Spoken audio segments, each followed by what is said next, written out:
Good morning, students. Our today's topic is on outer surface area determination.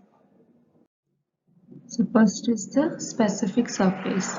The specific surface is the surface area per unit volume or per unit weight. Okay, that is known as the specific surface. Means specific area जो है that is the ratio between surface area of particle divided by volume, or you can write it as surface area of particle divided by the weight. ठीक है, तो this is known as specific surface and it can be derived from this equation. Like अगर आप ratio ले रहे हो surface area और volume का, you will denote this specific surface as SV. SV जो है that is equal to surface area of particle divided by volume of particle. तो अब सरफेस एरिया जो है पार्टिकल का, मैंने आपको शेप जब टॉपिक पढ़ाया था इसमें, तो शेप फाइंड आउट करने के लिए मैंने आपको बताया था कि जो सरफेस एरिया है, कोई भी पार्टिकल जिसका कि आपको शेप पता नहीं है, मीन्स वो स्फेरिकल भी हो सकता है, वो इरेगुलर भी हो सकता है. सो इन दैट केस अगर आपको सरफेस एरिया निकालना है, you will write it as NASD square. ठीक है, N जो है that denotes the number of particle, AS जो है that is the surface area factor. क्योंकि अगर यहाँ पे स्फेयर होता तो हम पाई लिखते हैं, बट वी डोंट नो कि शेप क्या है, तो उस केस में हम AS यहाँ पे कंसिडर करते हैं. D जो है that is the diameter of the particle divided bye N, and again number of particles. AB जो है that is the factor for volume, and again D is the diameter. ठीक है, and further when you simplify this equation, तो जो आपकी equation है वो आपकी क्या आएगी फर्दर सिंप्लीफिकेशन के बाद, SV is equal to 6/D. Means कि स्पेसिफिक सरफेस जो है on the basis of ratio of surface area and volume, its value is equal to 6/D. D is the diameter.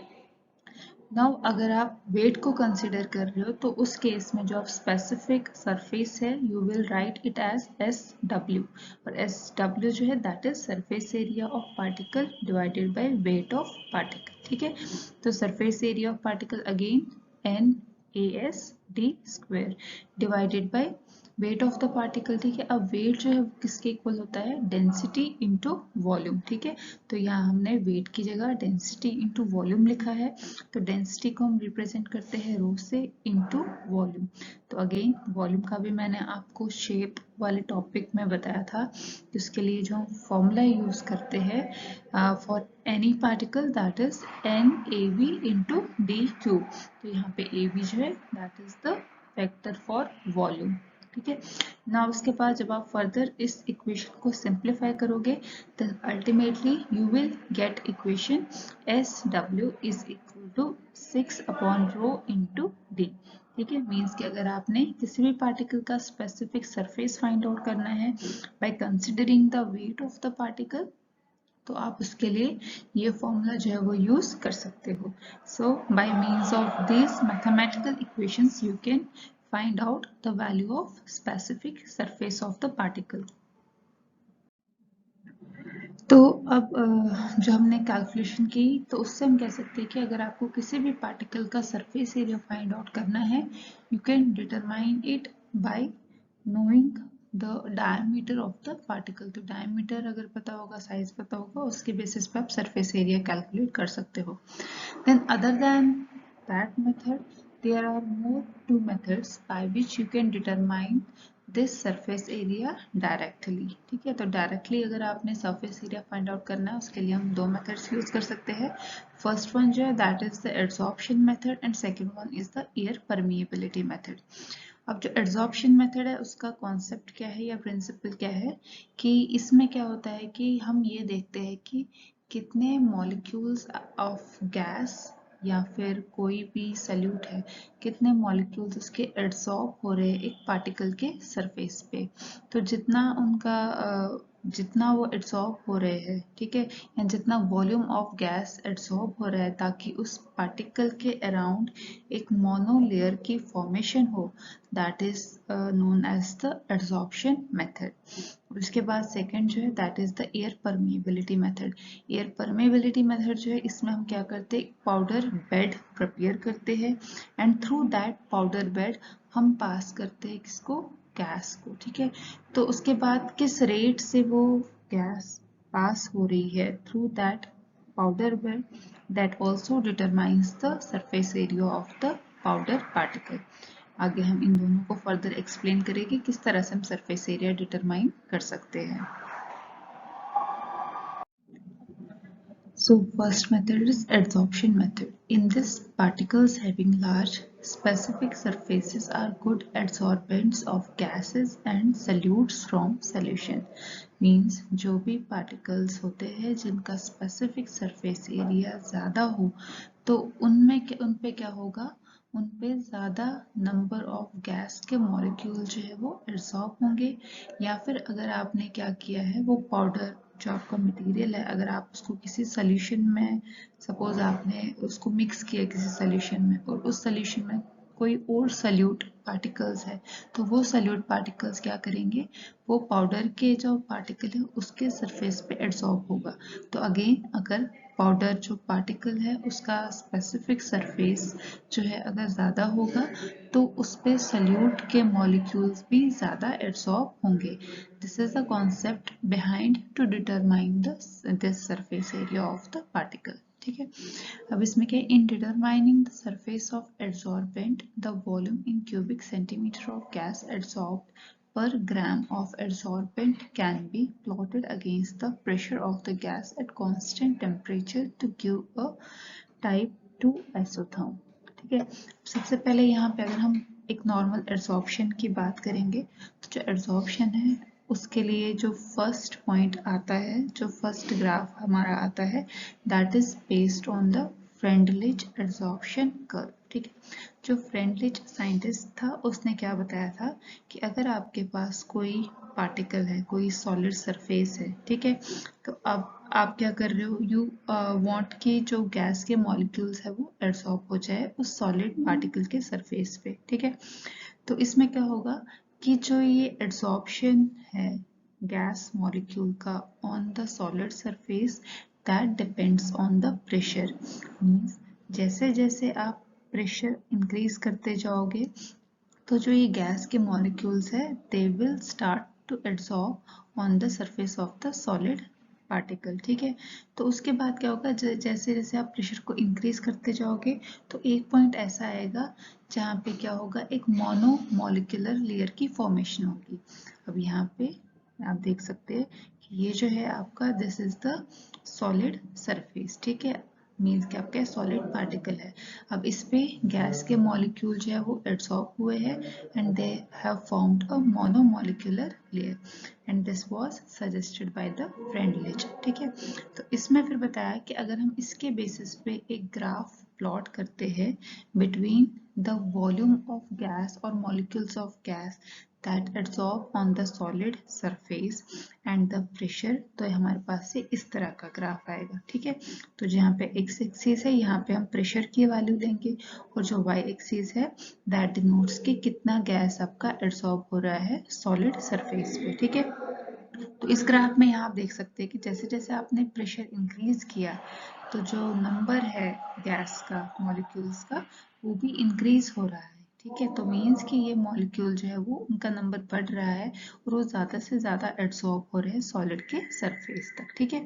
Then after that when you further increase this pressure, तो यहाँ पे ये जो curve है इसकी value जो है it will get constant, ठीक है। अब इसमें कोई चेंज नहीं आ रहा है। तो ये अगर आपके पास इस तरह का ग्राफ आ रहा है when you plot it between pressure and number of molecules of gas adsorb on solid surface, अगर आपको इस तरह का ग्राफ मिल रहा है तो दिस शोज कि वहां पे क्या हो रहा है, एक मोनोमॉलिक्यूलर लेयर की फॉर्मेशन हो रही है, ठीक है। ये तो है अगर हम सिंपल फ्रेंडलिच का कॉन्सेप्ट ले। लेकिन उसके बाद ये बताया गया कि जो ये सॉलिड पार्टिकल्स है depending on it's character means ये पोरस है, नॉन पोरस है, इसके करेक्टर के बेसिस पे भी रेट ऑफ या फिर जो मॉलिक्यूल्स गैस के इससे इस पे एब्जॉर्ब हो रहे हैं that depend on that solid surface. तो इसमें क्या होता है कि जब आप इसमें देखा गया है when you further increase the pressure, तो उससे क्या होगा कि जो पहले मोनोमोलिकुलर लेयर की फॉर्मेशन हो रही थी अब वहां पे क्या होगा, मल्टीमोलिकुलर लेयर फॉर्मेशन होगी। ठीक है, अब जैसे यहाँ पे है कि suppose this is the case, अगर आपके पास कोई इरेगुलर शेप का कोई पार्टिकल है और उसमें क्या है, ये पोर्स प्रेजेंट है। ठीक है, पोर्स सॉलिड पार्टिकल आपके पास प्रेजेंट है। ठीक है, तो एट लो प्रेशर क्या होगा, वहां पे सबसे पहले इनिशियली जो मॉलिक्यूल्स है they will start to absorb on this solid surface. ठीक है, तो initially at low pressure monomolecular layer की फॉर्मेशन होगी और उसके बाद जब आप फर्दर प्रेशर को और इंक्रीज करोगे तो और मॉलिक्यूल्स इस पे एब्सॉर्ब होना शुरू हो जाएंगे। तो मीन्स कि यहाँ पे क्या हो रहा है, एक मल्टीमोलिकुलर लेयर की फॉर्मेशन हो रही है।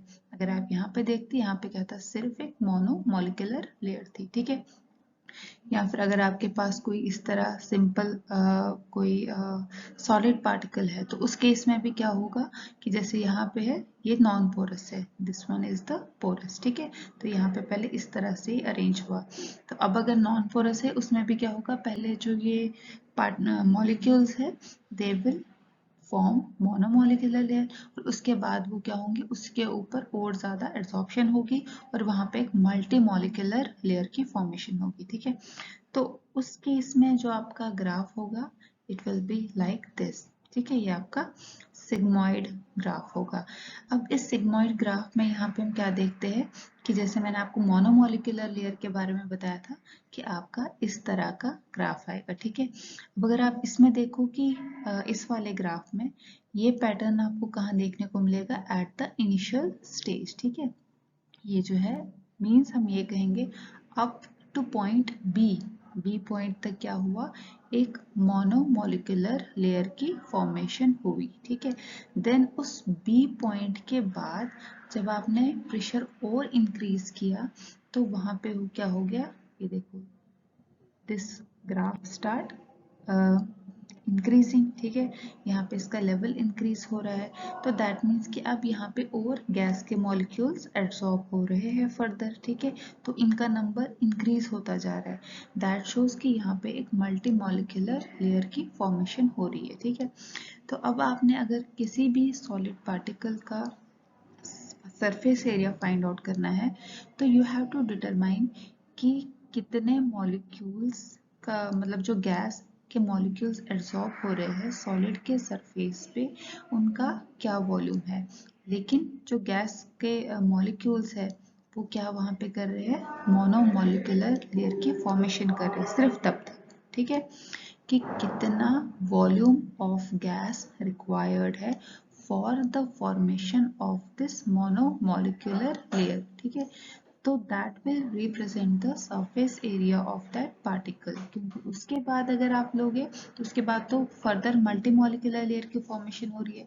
तो मल्टी मॉलिकुलर का मतलब है कि जो फर्दर गैस के मॉलिक्यूल्स आ रहे हैं वो सॉलिड के सरफेस नहीं, किस पे जाके एब्सॉर्ब हो रहे हैं, जो कि ऑलरेडी मॉलिक्यूल प्रेजेंट है, मीन्स वो सेकेंडरी, यहाँ पे सेकेंडरी लेयर यहाँ पे फॉर्म करे।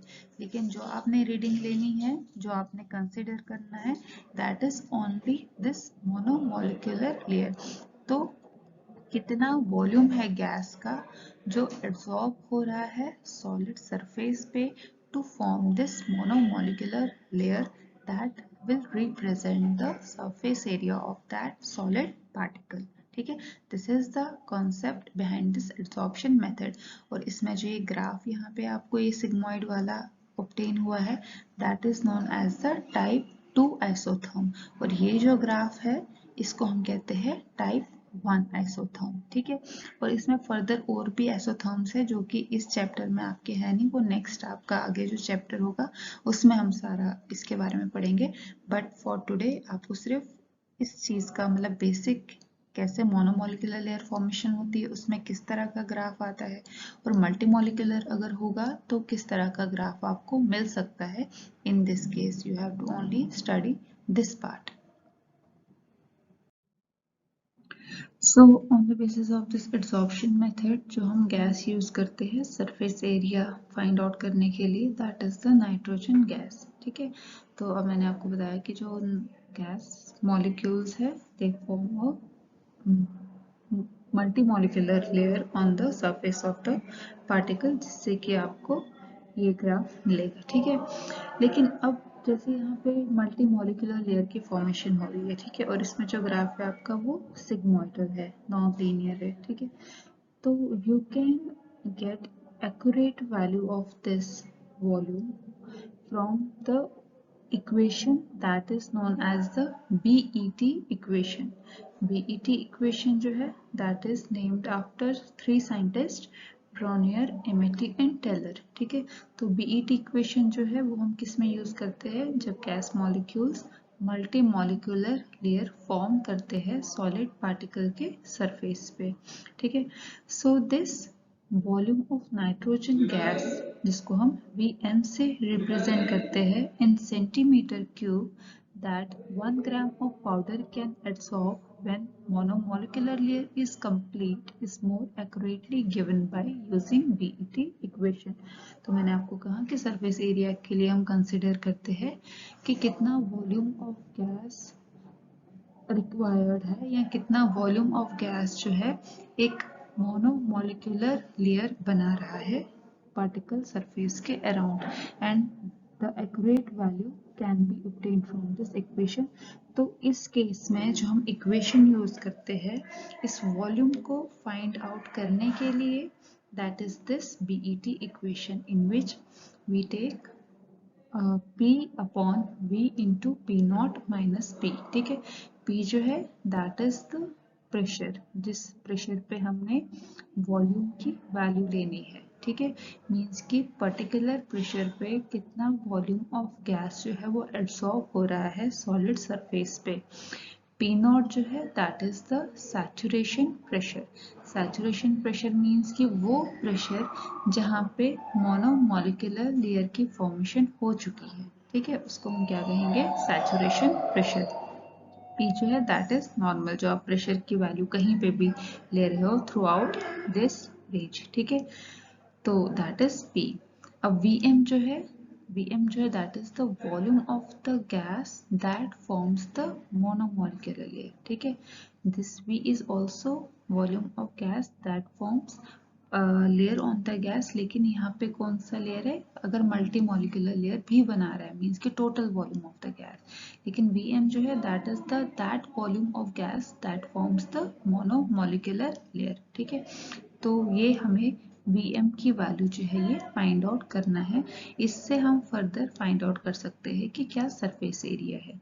B जो है that is the constant, then plus B minus 1 into P upon Vm B P नॉट। ठीक है, तो इसके लिए हम क्या करेंगे, अब अगर हमने ये Vm की वैल्यू निकालनी है तो इसमें हम ग्राफ प्लॉट करते हैं between this P upon V into P not minus P versus P upon P नॉट। ठीक है, इसके बीच में हम एक ग्राफ जो है वो प्लॉट करेंगे और वो हमारा इस तरह से एक स्ट्रेट लाइन आएगा। ठीक है, यहाँ पे अब हमने x एक्सिस पे P बाई P नॉट की वैल्यू ली है और y एक्सिस पे ये वाली वैल्यू ली है। ठीक है, now if you can see this, it is the equation, this represents y। ठीक है, this is m and this is x। Means आपने इक्वेशन पढ़ी होगी y is equal to mx plus c, quadratic equation. तो y जो है वो हम इससे डिनोट करेंगे, x जो है x पे हमने p बाई p नॉट लिया है, और ये b minus 1 upon vm, b जो है दैट रिप्रेजेंट्स m, m जो है दैट इज द स्लोप, और y अपॉन vmb जो है दैट इज द इंटरसेप्ट। ठीक है, तो इक्वेशन हम क्या यूज करेंगे इसमें, it is y is equal to mx, this mx plus c। ठीक है, तो y जो है दैट इज, जो हम y एक्सिस पे वैल्यू ले रहे हैं दिस वन, x जो है that is this value, m जो है that is slope and c जो है दैट इज इंटरसेप्ट। इसको हम इस इक्वेशन के साथ कोरिलेट कर सकते हैं। तो मीन्स कि जो आपका इंटरसेप्ट है यहाँ पे वो आपको ये वैल्यू देगा, ठीक है, और जो आपका स्लोप की वैल्यू आएगी that will be equal to b minus upon vmb, ठीक है। तो इससे आप vm की वैल्यू निकाल सकते हैं, ठीक। तो अब vm की वैल्यू कैसे निकाल सकते हो आप यहाँ पे, अब इंटरसेप्ट है यहाँ पे, ये आपको दे रहा है 1 अपॉन vmb। तो जो भी यहाँ पे वैल्यू आएगी दैट विल बी, जब आप इसको रीअरेंज करोगे इक्वेशन को, आप वहां से vmb की वैल्यू निकालोगे, ठीक है। देन आप क्या करोगे, आपने b की वैल्यू निकालनी है। तो b की वैल्यू निकालने के लिए आप क्या करोगे, ये जो vmb की वैल्यू आई है you will put it here, ठीक है, इसकी जगह, और आपके पास आएगा b माइनस 1, ठीक है। ये b माइनस 1 अपॉन vmb जो है that is equal to the value of slope, ठीक है। अब आपके पास स्लोप की वैल्यू है, vmb की वैल्यू है जो आपको इंटरसेप्ट से मिली है, तो वहां से आप b की वैल्यू निकाल सकते हो, ठीक है।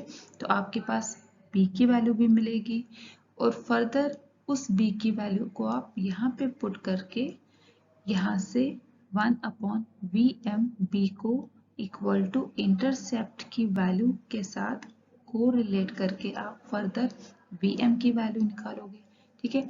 So on the basis of that you can further determine कि what will be the surface area of the particle. तो अभी तक मैंने आपको बताया कि किस तरह से आप सरफेस एरिया फाइंड आउट कर सकते हो by finding out the volume of gas that form monomolecular layer around the solid particle, ठीक है। तो वो मैथमेटिकली आप टर्म यूज कर सकते हो, बट अब क्या है कि कई ऐसे इंस्ट्रूमेंट्स है जिससे कि आप डायरेक्टली फाइंड आउट कर सकते हो कि पार्टिकल का क्या सरफेस एरिया है। तो इसमें जो हम इंस्ट्रूमेंट यूज करते हैं for this purpose that is Quantasorb QS16, ठीक है, that is Quantasorb QS16। ये इंस्ट्रूमेंट हम यूज करते हैं for the direct analysis of surface area. और इस इंस्ट्रूमेंट में क्या होता है कि कैसे हम करते हैं, एक पाउडर सैंपल लेते हैं, उसके थ्रू हम नाइट्रोजन गैस जो है उसको पास कराते हैं, ठीक है। अब जो एड्सॉर्प्शन है या डिसॉर्प्शन जो हो रहा है नाइट्रोजन गैस का ऑन द पाउडर सैंपल, उसको हम मेजर करते हैं with the thermal conductivity detector, ठीक है। तो इसमें हम क्या करते हैं, जो पाउडर सैंपल है उसके थ्रू नाइट्रोजन और हीलियम जो है वो पास होती है। हीलियम जो है वो इनर्ट है, बट नाइट्रोजन जो है उसके मॉलिक्यूल्स एड्सॉर्ब होते हैं पाउडर पार्टिकल के सरफेस पे, ठीक है। देन उसके बाद जब ये गैस पास होगी थ्रू दिस पाउडर, और जब ये एड्सॉर्ब होंगे इसके मॉलिक्यूल्स पाउडर पार्टिकल्स के ऊपर, तो उसमें क्या मिलेगा आपको, एक डिटेक्टर अटैच्ड होता है, और फर्दर वो क्या करेगा, जो स्क्रीन है उस पर एक बेल शेप्ड कर्व आपको जो है, एक स्ट्रिप चार्ट रिकॉर्डर हम उसको कहते हैं, तो उस स्ट्रिप चार्ट रिकॉर्डर पे एक बेल शेप्ड कर्व ऑब्टेन होगा। Then on the basis of जो वो कर्व होगा उसकी क्या हाइट है, ठीक है, on the basis of height you can find that what is the rate of adsorption और desorption, ठीक है। अगर ज्यादा हाइट है तो that means rate of adsorption is high। और उसके बाद जो आपको बेल शेप्ड कर्व मिलेगा, उस कर्व के अंदर कितना एरिया है, that area represents or that is proportional to the gas adsorbed on the particle, means कि जो आपके पास बेल शेप्ड कर्व आएगा, ठीक है, सपोज इस तरह का आपका कर्व आया बेल शेप का, ठीक है, तो जो इसकी हाइट है उससे आपको रेट ऑफ एड्सॉर्प्शन या डिसॉर्प्शन फाइंड आउट होगा। और जो ये कर्व है इसके अंडर जितना भी एरिया होगा दैट विल, ये area that will represent the gas adsorb on the particles, ठीक है। तो इससे आप डायरेक्टली फाइंड आउट कर सकते हो कि क्या सरफेस एरिया होगा पार्टिकल का। After this, next method is air permeability method. The principal resistance to the flow of a fluid such as air through a plug of compacted powder is the surface area of the powder. The greater is the surface area per gram of powder, the greater is the resistance to flow. Means जो air permeability method है, जो उसका principal है, जो उसका concept है, that is based on that कि अगर आपके पास कोई पाउडर सैंपल है और आप उसका एक प्लग प्रिपेयर कर रहे हो, ठीक है, कंपैक्टेड मास प्रिपेयर कर रहे हो, then when a gas pass through this compact mass और दिस प्लग, अगर तो वो गैस इजीली पास हो रही है उस प्लग में से, तो दैट मीन्स कि जो पाउडर पार्टिकल है उनका सरफेस एरिया जो है वो कम है, ठीक है। और अगर इजीली पास नहीं हो पा रही है तो दैट मीन्स जो पाउडर पार्टिकल है उनका सरफेस एरिया जो है वो ज़्यादा है, ठीक है। अब यहाँ पे जो हम इंस्ट्रूमेंट यूज़ करते हैं दैट इज़ फिशर सबसीवर साइजर, ठीक है, ये इंस्ट्रूमेंट हम यूज़ करेंगे। अब किस तरह से हम इसमें पार्टिकल साइज का सरफेस या स्पेसिफिक सरफेस हम कैसे फाइंड आउट कर सकते हैं? In this you can see that first here is present a air generator, ठीक है, एयर पंप जनरेटर जो है वो यहाँ पे प्रेजेंट है, तो यहाँ से एयर हम सप्लाई करेंगे। Then here is present a constant pressure regulator, means कि जो यहाँ से एयर पास हो रही है it can be further proceeded in a constant way, ठीक है। उसके बाद यहाँ एक ड्रायर अटैच्ड होता है जो कि क्या करेगा, अगर कोई भी मॉइस्चर प्रेजेंट है एयर में it will dry it. Then after जो ड्राइड एयर है वो फर्दर आगे पास होगी और यहाँ पे आपका प्रेजेंट होगा पाउडर प्लग, ठीक है, जो भी पाउडर सैंपल है उसको प्लग फॉर्म में, यहाँ कंपैक्ट फॉर्म में यहाँ हम प्लेस कर देते हैं, ठीक है। तो अब ये जो एयर है it will pass through this powder plug. अब अगर एयर जो है इजीली यहाँ से पास हो रही है पाउडर प्लग में से, देन क्या होगा, यहाँ पे एक हमारा मैनोमीटर अटैच्ड है। अगर एयर पास हो रही है तो इसमें क्या होगा, जो ये लेवल है और ये लेवल है इसमें ज़्यादा डिफरेंस होगा क्योंकि यहाँ पे प्रेशर जनरेट होगा, तो यहाँ पे due to this pressure variation इनके बीच में डिफरेंस भी ज़्यादा होगा। तो उसके बेसिस पे हम पता लगा सकते हैं कि जो ये पाउडर प्लग है इसमें जो पाउडर पार्टिकल है उनका सरफेस एरिया जो है वो कम है। और इन केस अगर पाउडर जो है वो इजीली पास नहीं हो पा रहा है इस पाउडर प्लग के थ्रू, तो इसमें क्या होगा, यहाँ पे जो ये मैनोमीटर है इसमें इतना ज़्यादा वेरिएशन नहीं होगा, ठीक है, क्योंकि वो इतना ज़्यादा इस पे प्रेशर यहाँ पे अप्लाई नहीं करेगा, तो ये डिफरेंस इनका जो है वो कम होगा, दिस डिफरेंस। तो दिस विल शो कि जो पार्टिकल है यहाँ पे उनका स्पेसिफिक सरफेस जो है वो ज़्यादा है, ठीक है। Then further from this apparatus we can directly find out this specific surface। कैसे, ये जो इंस्ट्रूमेंट है इसमें फर्दर एक एनालाइजर अटैच्ड होता है और उस एनालाइजर की हेल्प से हम डायरेक्टली जो स्पेसिफिक सरफेस है वो फाइंड आउट कर सकते हैं, उसकी वैल्यू डायरेक्टली हम फाइंड आउट कर सकते हैं by means of that analyser. And if we apply a mathematical term to it, तो उसके लिए जो मैथमेटिकल इक्वेशन यूज करते हैं that is v is equal to a upon eta into S W square delta P T upon K L into epsilon Q upon one minus epsilon whole square, ठीक है। तो ये हम use करेंगे इसके लिए इक्वेशन। इसमें से a जो है that is the cross sectional area of the plug, k जो है दैट इज कांस्टेंट, एप्सिलॉन जो है that is the porosity of the powder, वो भी हम डिफरेंट मेथड से पोरोसिटी की वैल्यू फाइंड आउट कर सकते हैं।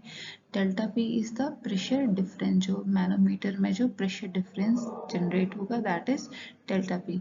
t जो है that is time of flow, l जो है that is the length of sample holder, जिसमें आपने पाउडर प्लग को कंपैक्ट फॉर्म में रखा हुआ है, तो वो जो सैंपल होल्डर है जो उसका लेंथ होगा it will be represented by l। h जो है that is, sorry h is not है, इट इज ईटा। ईटा जो है that is the viscosity of the gas, means जैसे हमने यहाँ पे नाइट्रोजन गैस यूज किया है तो जो भी नाइट्रोजन गैस की विस्कोसिटी होगी। एस डब्ल्यू जो है that is the surface area पर ग्राम, ठीक है, जो हम फाइंड आउट कर रहे हैं। और v जो है that is the volume of air flow. So this is the mathematical expression which is applied on air permeability method.